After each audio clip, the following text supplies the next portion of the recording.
see what you mean. Well, thank you. I'm glad I'm being heard. GPT-5 came out recently, and I decided to check out its new and improved, purportedly, knowledge, information regarding all things, but specifically nutrition science and physiology. Not impressed. What do we have here? Let's look at this. Technically speaking, this is me, of course. Technically speaking, since neurons, the brain, other parts of the body, since neurons have mitochondria and also do not engage in glycogenolysis, the breakdown of glycogen, they don't require glucose for ATP production. They don't require glucose for ATP production. They don't, but can subsist entirely on ketone bodies, with the rate of ketone oxidation increasing up or down, as the concerned phenotype. So person, you can just replace that with person. Phenotype is the way that your genes are expressed. Genotype is the genes that you actually have to work with. Okay, as the concerned phenotype, so the way that the genes are expressed depending on what you do, what you eat, hint, hint, as the concerned phenotype adapts more towards a diet bereft of exogenous glucose, external dietary glucose. Correct? Not quite. Oh, done. Edward A. Goki debunked. I'm wrong. Yeah. Let's see what it has to say about this. There's a subtle but important correction to make. Okay. Let's see how it corrects me. You're right that neurons have mitochondria and can oxidize ketone bodies for ATP production. Okay, so at least I got that right because I'm not a moron. But they do require glucose to some extent, even when fully keto adapted. Here's why. Good. I'm actually saving my comments for what I said next. Or else I would be making them right now. You know me, I can't keep my mouth shut. Number 1, neurons and glycogen. Neurons themselves do not store significant glycogen. Okay, sorry, I can't keep my mouth shut on this one. They don't store any. What? Significant? Well, I mean, you mean any? That's mostly done by astrocytes in the brain. Yes, and I've said this before, all right? Cool. Astrocytes can perform glycogenolysis to produce lactate. Well, they produce pyruvate within less than 1/1,000,000th of a second, which is then usually, yes, converted into lactate because it's not being oxidized in a ketogenic state. In a more anabolic metabolism, its propensity to be used for ATP production in the mitochondria through the transition stage is higher, actually, which neurons can use. Yes, it's called a lactate shuttle, but neurons don't keep their own glycogen reserve. Okay, so why did you say they don't store significant glycogen, and then you said they don't store any? Right, okay, cool. This was actually a few nights ago. I decided to save this conversation for this occasion, though, because I can't let these conversations go to waste. Number 2, ketone body utilization. Good, okay. In prolonged fasting or ketogenic diets, yes, the brain's ketone utilization rate increases dramatically. Right, you see that word brain? Does it have anything to do with neurons? I mean, it has something to do with neurons, but I meant specifically neurons. You'll see why I'm actually highlighting that little distinction there in just a second. The brain's ketone utilization rate increases dramatically. Beta-hydroxybutyrate and acetoacetate, yes, can supply up to 60 to 70% of the brain's total energy. Yes, correct, 60 to 70%. I think depending on the study, you might find even approaching 80, but these are the typical numbers there. The brain requires glucose. We're not gonna say that they don't or that it doesn't. It does require it, just like your muscles do and all that stuff. So, okay, if we didn't require it, we wouldn't produce it. This is indeed an adaptive metabolic shift, reducing glucose demand and sparing muscle protein from being catabolized for gluconeogenesis. Well, good. Okay, so you understand that. Now, well, also, hold on a minute. Sparing muscle protein from being catabolized for gluconeogenesis? I almost didn't catch that. So I'm sorry. So whenever you produce glucose, you're destroying muscle protein. That's where you're getting the substrate. Do you also get protein from your diet? Do you also use stored fat? And do you also recycle a lot of the glucose that you create through lactate, through a process called the Cori cycle? I think you know the answer to that question because you're intelligent. Anyway, okay, what's next? Number 3, why glucose is still required. Oh, for neurons? That's interesting. Even with maximal keto adaptation, yeah, certain biosynthetic pathways in neurons are obligately glycolytic. Really? That's interesting. How, ChatGPT? E.g., the pentose phosphate pathway for NADPH production and ribose synthesis. I'm sorry, is that for ATP production? Did I say, by the way, they're obligately glycolytic. I'm sorry, is the pentose phosphate pathway the glycolysis pathway? Is it? Wow, that's news to me. No, it isn't. In fact, they literally have only one step in common, which is glucose conversion into glucose 6-phosphate. Then, if you think of the glycolytic pathway as a pathway that goes straight down, and the glucose 6-phosphate is right up here, the pentose phosphate pathway is a side pathway. It's completely different, and it's for, like it said, NADPH production, a reducing agent. All right, it like sort of recharges glutathione, for example, all that stuff. And ribose synthesis.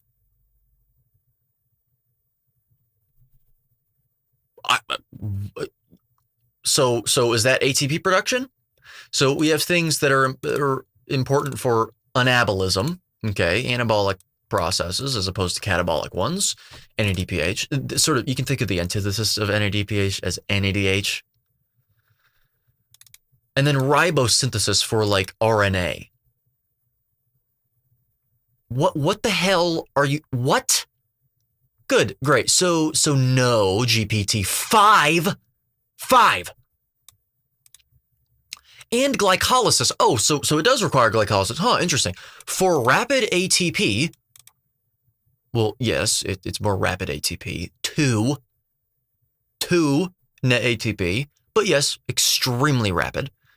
In certain synaptic vesicle loading processes. Interesting. We'll get to that in just a minute. As I keep saying. Some brain cell types, like oligodendrocytes, rely more heavily on glucose metabolism. Okay, so hold on a minute. Is that neurons? Did I say that? Or did I say neurons? Red blood cells, which supply the brain indirectly via lactate recycling, also must use glucose. What the f*** does this have anything to do with the brain?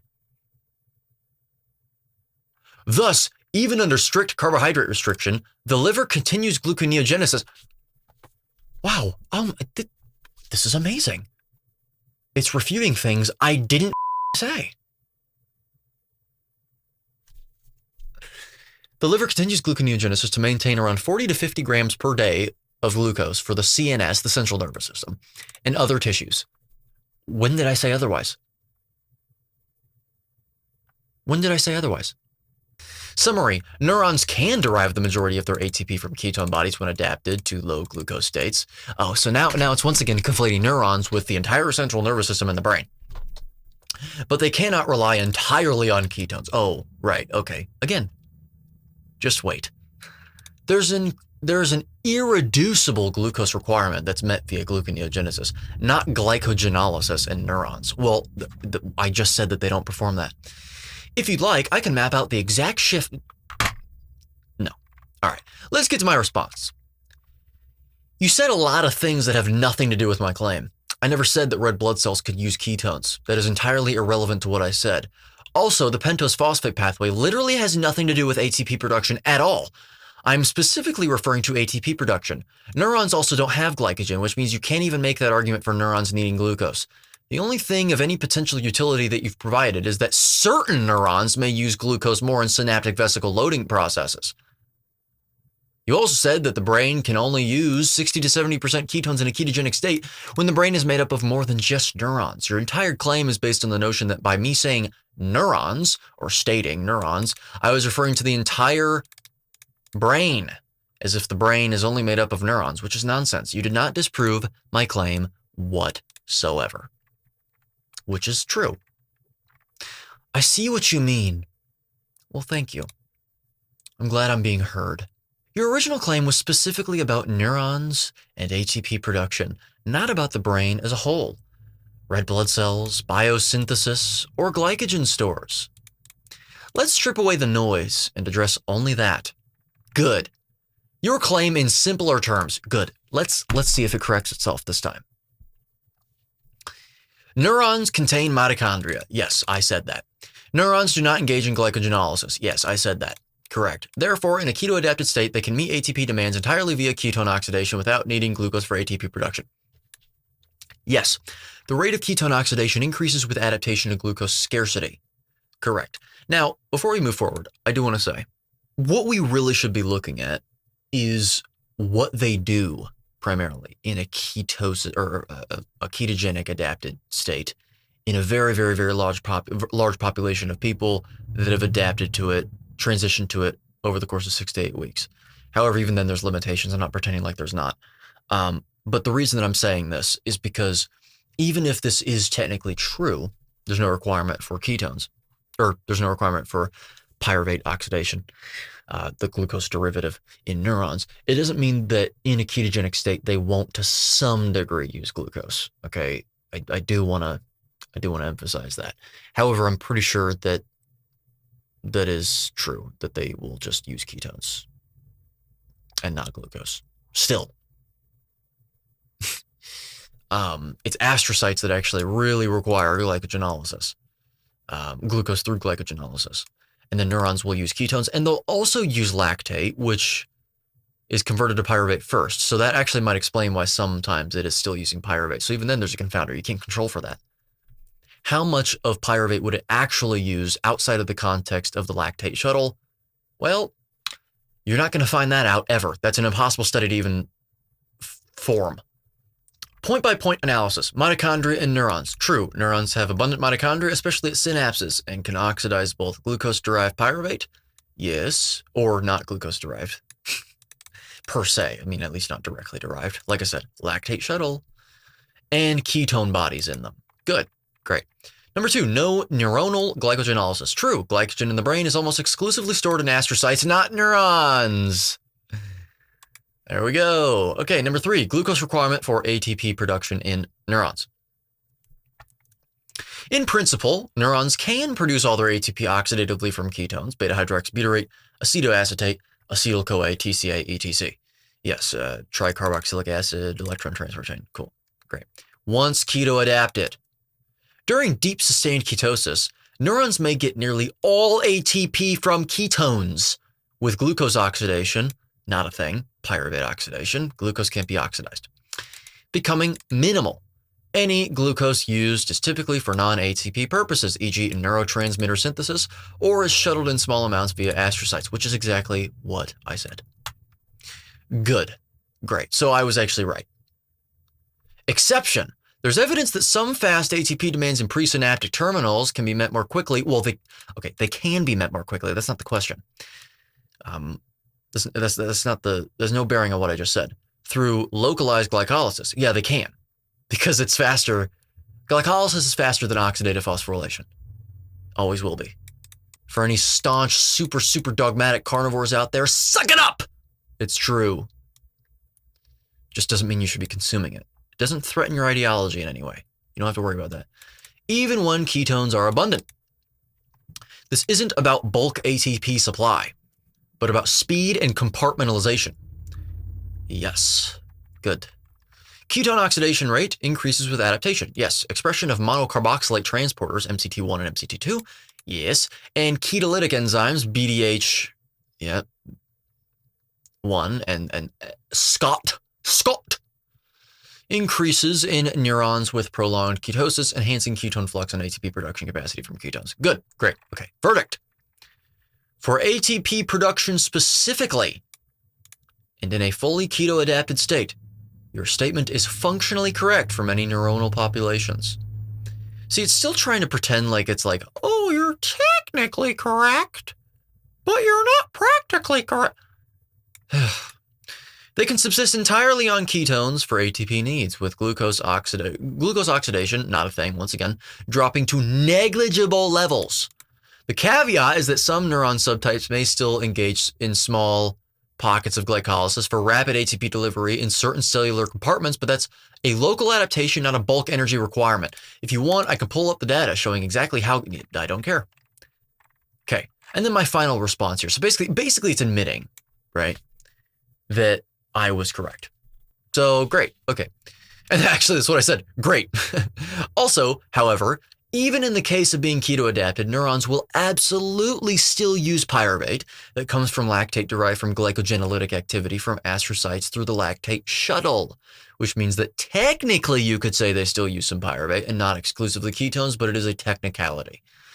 And then finally, it gives a final elucidation or conclusion here, which is exactly, that's a fair and nuanced clarification. Because, yeah, so astrocytes will engage in glycogenolysis, the breakdown of glycogen, and the immediate byproduct of that is pyruvate. But the astrocytes themselves will often not oxidize that pyruvate in their mitochondria. So instead what happens is you get a buildup of pyruvate, and in order to preserve the pH balance of the cell, and also in order to prevent the inhibition of the glycolytic pathway, it's subsumed in the glycogenolysis pathway. To prevent inhibition of it, pyruvate being something that actually inhibits it right at the top, because if you have a bunch of that, then you don't need glycolysis anymore. What it does is it will actually just convert it into lactate, and then it'll export the lactate. And so that's what they call the lactate shuttle. It'll shuttle lactate into adjacent neurons, and then the neurons will take it up and then oxidize it for their own needs. So that's basically what it is, what it's referring to there when we talk about the lactate shuttle there. So even in deep ketosis, astrocytes can perform glycogenolysis. Well, they do. Or glycolysis from blood glucose. Well, that's done through glycogenolysis. And produce lactate, which is shuttled to neurons via the astrocyte neuron lactate shuttle, ANLS. Right, in neurons, lactate to pyruvate to acetyl-CoA to TCA to ATP. That's basically what happens. Okay, so technically neurons in ketosis are predominantly using ketone bodies for oxidative ATP production. They still may oxidize small amounts of pyruvate derived from astrocytic lactate. This contribution is modest in long-term ketosis, but is strategically important during bursts of high neuronal activity where lactate can be a rapid localized fuel source. Yeah, so anything that's super rapid. So muscle contractions, your muscles actually are using some lactate to some extent, pyruvate. Most of that lactate, though, is actually being used to is being recycled to produce glucose again for glycogen resynthesis for the next muscle twitch. So rapid, you've got muscle contractions, and you've also got neuronal activity, the brain activity. Central nervous system. Those are all rapid, so you can expect lactate oxidation, pyruvate oxidation, anything that's rapid. You should expect glucose to be used, at least to a slight extent. Like I said, you got neurons here that are sort of an exception because they use predominantly ketones, but that's because they can be used faster than fat can. Fat can't even pass the blood-brain barrier to be used unless, by the way, it's the polyunsaturated fats, precisely because, actually, that's the primary fat that makes up the brain. You ever wonder that? Oh, the only fats, the fats that make up the brain, they're the only ones that can actually pass the blood-brain barrier. That's interesting. It's almost like that's why. Reminds me of that guy on Instagram or TikTok. I don't watch TikTok, but Instagram is basically a copy of TikTok now with the reels and stuff. Where he's like, that's because that's why. It's because that's why. It's true. It's a technicality in terms of bulk ATP accounting, but metabolically real. Well, yes, if we're being maximally precise, we could phrase it like, good, let's be maximally precise. In a fully keto-adapted state, neurons can meet the vast majority of their ATP requirements through ketone oxidation, so they don't have a requirement for it, with small activity-dependent contributions from pyruvate derived via astrocytic lactate. Good. That's basically what I say. So good, we've got a reinforcement from ChatGPT, Lord ChatGPT. Yeah, ambiguous GPT-5. Would you like me to diagram this as a side-by-side flowchart? No! We're good. We're good. I just needed to provide that clarification because I love the idea that people have that, well, ChatGPT and these AI chatbots are like omniscient. They're basically pocket gods or something. They're not going to be God. Okay, that's not how that. It's not going to work that way. All right, that's not ever going to be the case. It may very well be more advanced. I know I'm being quite cynical here, but I'm actually quite a rational person. I understand that it's probably more advanced in many ways, but it's still far from perfect. These AI bots, their quality is as good as the information that's actually put into it. And so in the field that you are looking into, if all the information is really up to date, then and not just up to date, but also, accurate, not influenced by industry sponsored bias and stuff, well, then it's probably going to be pretty, accurate, and unassailable. But in the area of human nutrition science and physiology and biochemistry and all that stuff, anything that has implications in what you ought to be eating, anything that has implications in the medical establishment, well, yeah, this is what to expect. So, anyway, with that being said, if you enjoyed the video, if you learned something, which is the entire point of all of this, leave a like, subscribe to the channel, leave your thoughts in the comment section below. And if you'd also like to learn more about how I think, why I think, what I think about diet and lifestyle and all that stuff, you can buy my book if you haven't already, Contrainidicated, a closer look and revision of mainstream health axioms that have perpetuated illness, disorder, and disease for over a century. If you have not bought that book already, second edition is out now. Link in the description below for paperback, hardcover, ebook, and also self-narrated audiobook, because I'm all about authenticity. And also, subscribe to the Patreon if you haven't already to gain access to 1 week early uploads, ad-free content, uncensored content, loads of Patreon exclusive uploads from a while back whenever I was doing that once a week, and also antiquated videos from before my channel was even public, and also an exclusive Discord server for Tier 3 members if you're interested. And finally, the link on the bottom of the screen. What is that link? Well, that is a link that will bring you to an amazing site with amazing products from an amazing brand known as Cerule. If you purchase product through that link, you will get a permanent percentage discount and permanent free shipping when signing up for monthly deliveries. And if you email me behind the scenes at edgoki@pm.me, I can tell you how to earn those products for free. Because who in their right mind wouldn't want that? But of course, I wouldn't encourage you buy any product at all without knowing what they are in the first place. So fortunately for you, I have a video linked in the top right corner of the screen, which is a video elucidation and explanation of what these products are, who should take them, why you should take them, when to take them, etc., etc. And it also further migrate to the description below to find a video that I did on these products in further detail, as well as the company of Cerule itself, which I think is incredibly important if you are willing to actually contribute towards the company with a purchase. So, with that being said, join me next time when we are reacting to more AI chatbot nonsense. So, till then.